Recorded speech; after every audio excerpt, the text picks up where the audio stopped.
कूफा के शहर में एक दूध वाला था जो रोजाना आधा दूध और आधा पानी मिलाकर उसे खालिस दूध के भाव बेच देता था।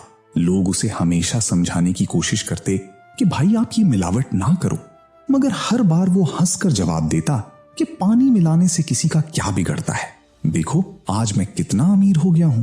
फिर एक दिन जब वो किसी दूसरे शहर के सफर के लिए रवाना होने वाला था तो उसने पहले अपने घर में पड़ा सारा दूध का मुनाफा यानी 1000 सोने के दीनार एक थैली में जमा किए और समंदर की तरफ निकल गया। समंदर किनारे वो एक कश्ती में सवार हुआ, जिस कश्ती में एक मुसाफिर ऐसा भी सवार हुआ जिसके पास एक चालाक बंदर भी था। चलते चलते जब उनकी कश्ती बीच समंदर में पहुंची तो बंदर ने अचानक दूध वाले की थैली उससे छीन ली और भागता हुआ कश्ती के पोल पर चढ़ गया।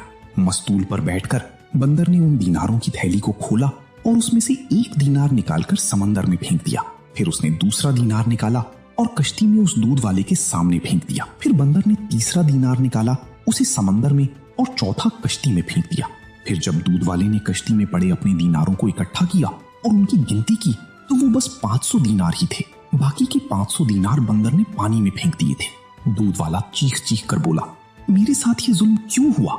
कश्ती में बैठे उसके शहर की एक बुजुर्ग ने निहायत गहरी बात कही कि बेटा ये जुल्म नहीं बल्कि इंसाफ है। जो पैसा तुमने दूध का लिया था वो बंदर ने तुम्हें वापस दे दिया, और जो पैसा तुमने पानी का लिया था बंदर ने वापस पानी में बहा दिया।